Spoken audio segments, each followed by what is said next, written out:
လူတိုင်းမှာမိမြတဲ့ကျောင်းသားဘဝအချစ်ဦးဆိုတာရှိတတ်ကြပါတယ်တခါလေအဲ့ဒီအချစ်ကပဲပိုင်ဆိုင်ခွင့်မရှိပဲနောင်တတွေနဲ့အဆုံးသက်သွားတတ်ပေမဲ့အမတ်တရားတွေကတော့တစ်သက်လုံးချုံမြင်နေတတ်ပါတယ်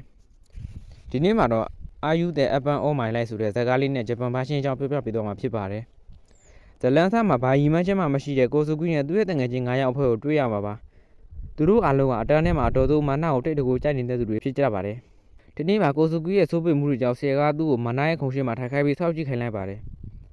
ဒီနေ့မှာမာနကစာအုပ်မေ့လာလို့အပြည့်ပေးခံရတော့မယ့်အချိန်မှာကိုစုကီးကသူ့စာအုပ်ပေးလိုက်ပြီးသူ့မကိုစာအပြည့်ခံယူလိုက်ပါတယ်ဒီအဖြစ်အပျက်ကပဲသူတို့နှစ်ယောက်ကြားထူးခြားတဲ့တန်ရုံးစီကိုစတင်စေခဲ့ပါတယ်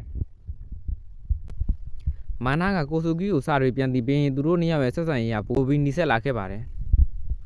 ကိုစုကီးကစာမလုပ်တဲ့အခါကြောကိုဘောပင်နဲ့ထိုးပြီးသတိပေးတက်တဲ့မာနရဲ့ပုံစံလေးကသူတို့ရဲ့အမတ်တရအသီးကတလေးဖြစ်လာခဲ့ပါတယ်သူတို့တန်ငယ်ချင်းတက်တိုက်ဖြစ်တဲ့အာခီယာကန်တို့ယိုဟိတ်တို့နဲ့အတူကမ်းခြေမှာပြောခဲ့ကြတဲ့အချိန်တွေကသူတို့ဘဝရဲ့အပျော်ဆုံးအချိန်တွေပါပဲကိုစုကီးကမာနကိုသဘောကျပေမဲ့ညင်းခမ်းမှာကြောက်လို့ဆိုတဲ့စိတ်နဲ့မာနကိုဘယ်တော့မှဖွင့်မပြောခဲ့ပါဘူးကြောင်ပြီးလို့တက်ကတူမတူကြတဲ့အခါမှာလည်းသူတို့ဆက်သွယ်မှုတွေရှိနေတုံးပါပဲ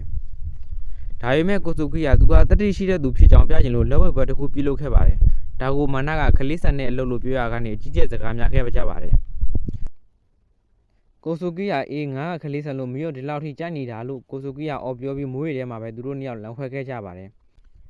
တကယ်တော့နှစ်ယောက်လုံးချစ်နေကြပေမဲ့တယောက်ရဲ့ကြိုးစားမှုကိုနောက်တစ်ယောက်ကနားမလည်ပေးနိုင်ခဲ့တာကြောင့်ပါပဲနင်းတော့ကြတော့အဆက်အသွယ်ဖြစ်သွားပြီးနောက်2011ခုနှစ်ကလင်ချင်းဖြစ်သွားခဲ့တဲ့အခါမှာတော့ကိုစုကီးကစိုးရင်တကြီးမာနကိုဖုံးဆက်ခဲ့ပါတယ်အဲ့ဒီအချိန်မှာမာနဟာလက်ထက်မဲ့သူတယောက်ရှိနေပါပြီသူတို့နှစ်ယောက်ဟာအတိတ်ကနားလည်မှုတွေကိုလွဲခဲ့တာတွေကိုရီမောရင်ပြန်ပြောခဲ့ကြပေမဲ့အချိန်တွေကနောက်ကျသွားခဲ့ပါပြီဇာသိမ်းမှာတော့မာနရဲ့မင်လာစောကိုစုကီးနဲ့တငယ်ချင်းတွေအားလုံးတက်ရောက်ခဲ့ပါတယ်သူတို့သားငါဇနီးကိုနမ်းချင်ငါ့ကိုအရင်ပြေးနှံနိုင်တဲ့သူကိုမှနမ်းရမယ်လို့နောက်ပြောင်ပြောတဲ့အခါမှာကိုစုကီးကသူတို့သားကိုပြေးနှံလိုက်ပါတယ်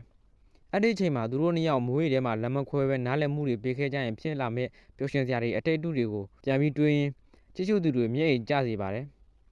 နောက်ဆုံးမှာတော့ကိုစုကီးဟာသူ့ရဲ့အချစ်ဦးမာနလက်ထွက်သွားတာကိုပြုံးလေးနဲ့ဂုံပြုပေးရင်ဇက်လန်လေးကပြီးဆုံးသွားခဲ့ပါတယ်ဒီဇက်ကကျွန်တော်တို့ကိုပေးချင်တဲ့သင်ခန်းစာကတော့အချစ်ဦးဆိုတာပိုင်ဆိုင်ရဖို့အတွက်တစ်ချိန်ကတယောက်ကိုတယောက်အစွမ်းကိုချစ်ခဲ့ဘူးတဲ့ဆိုတဲ့အမတ်တရားကပိုပြီးအရေးကြီးကြောင်းပါပဲ